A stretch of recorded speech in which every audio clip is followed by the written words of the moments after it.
बोल नहीं सकती हूं कि जब मैंने मुजफ्फरपुर की उस खबर का पढ़ा जहां पर 20 चाकू एक बेटी को मारे गए और वो 8 घंटे तक अस्पताल के बाहर पटना में इंतजार करती रही इलाज का और उसने दम तोड़ दिया, क्या बीती होगी इस देश की आधी आबादी पर। लेकिन अखबार उठाओ और बिहार से रक्त रंजन की तस्वीर ना आए, ये हो नहीं सकता है। ये दिखा रहा है बिहार में दिन दहाड़े क्या हो रहा है। न बच्चे सुरक्षित है, न महिलाएं सुरक्षित है और न कारोबारी सुरक्षित है। हम इस मंच से कई बार बेरोजगारी पर, पलायन पर आवाज उठा चुके हैं। कौन करेगा आखिर निवेश? उस मुद्दे पे बात करना चाहती हूं जिसकी बात करते करते कभी कभी रूह कांप जाती है, कभी कभी गला रूंध जाता है। लेकिन अखबार उठाओ और बिहार से रक्त रंजन की तस्वीर ना आए, यह हो नहीं सकता है। 2025 का यह वर्ष है। आजादी के 7 दशकों से ज्यादा बीत चुके हैं और आज भी दिन दहाड़े हत्याओं का सिलसिला बिहार में जारी है। असलियत यह है कि बिहार की हत्याओं से यह देश दहला हुआ है। और बिहार में न सिर्फ कारोबारियों की, जिस पर अभी मैं विस्तृत चर्चा करूंगी, लेकिन जो महिलाओं के साथ हो रहा है। मैं बोल नहीं सकती हूं कि जब मैंने मुजफ्फरपुर की उस खबर का पढ़ा जहां पर 20 चाकू एक बेटी को मारे गए और वो 8 घंटे तक अस्पताल के बाहर पटना में इंतजार करती रही इलाज का और उसने दम तोड़ दिया, क्या बीती होगी इस देश की आधी आबादी पर। क्या यह देश महिलाओं का नहीं है? क्या यह देश आपकी बेटियों का, आपकी बहनों का, आपके घर की महिलाओं का नहीं है?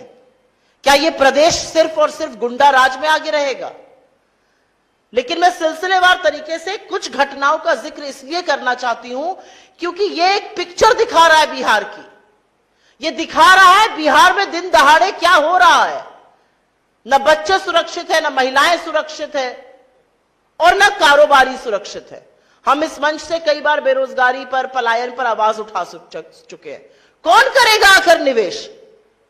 जो नौकरी बनाने वाले लोग हैं, जो धंधा पानी करने वाले लोग हैं, अगर उन कारोबारियों को चुन चुन के मारा जाएगा और सरकार हाथ पर हाथ धरे बैठी रहेगी और दिन दहाड़े बिहार में रक्त रंजन होगा, लहूलुहान होंगी यहां की सड़कें, तो कौन आकर करेगा निवेश बिहार में? कल की खबर, बालू के कारोबारी रमाकांत यादव जी, उनके घर पर उनकी गोली मारकर हत्या कर दी गई। इसके पहले उनकी भाई की हत्या कर दी गई थी। गोपाल खेमका जी, इस केस ने दुनिया भर में यह तस्वीर पहुंचाई है कि बिहार में कानून व्यवस्था पूरी तरह से दम तोड़ चुकी है।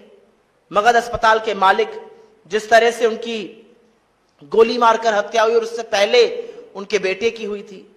अंजनी सिंह जी, पटना के जमीनी कारोबारी, उनकी जिस तरह से रात में बदमाशों ने गोली मार के हत्या कर दी और हाईटेक हथियार लेकर अपराधी चल रहे हैं। कोई चेक करने वाला नहीं है बिहार में। कहां से आ रहे हैं अपराध? कौन सप्लाई कर रहा है? बिहार के हर व्यक्ति को लाइन में लगा दिया है। अपना प्रमाण पत्र दिखाओ, अपनी पहचान दिखाओ, अपनी नागरिकता सिद्ध करो। लेकिन अपराधी बेधड़क है, अपराधी बेखौफ है। अपराधियों के पास हथियार कहां से आ रहे हैं यह पता ही नहीं है। रजी अहमद उर्फ नन्नू मियां, मालेगांव के रहने वाले जमीन कारोबारी, उनकी हत्या। विनय गुप्ता जी, किराना व्यवसायी, नवगछिया बाजार में उनकी गोली मारकर हत्या।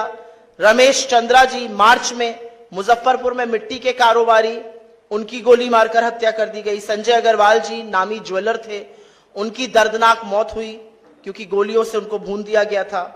सुरभि, जो एशिया अस्पताल की संचालिका थी, उनके चेंबर में घुसकर उनको गोली मारी गई। विनोद मेहता, भागलपुर के जो कपड़ा कारोबारी थे, उनकी नृशंस हत्या हुई। और ADG law and order, Bihar का जो सर्वोच्च पद पे बैठे हुए पुलिस आला कमान है, उनके सामने पटना में बोरिंग कैनाल में दिन दहाड़े 8 राउंड फायरिंग के होते हैं और पटना की सरकार, बिहार की सरकार सुई टपक सन्नाटा, कोई कुछ कहने वाला ही नहीं है। इस तरह से अपराध है, इस तरह से रक्त रंजन है, इस तरह से लहू बहाया जा रहा है, कोई कहने वाला नहीं है।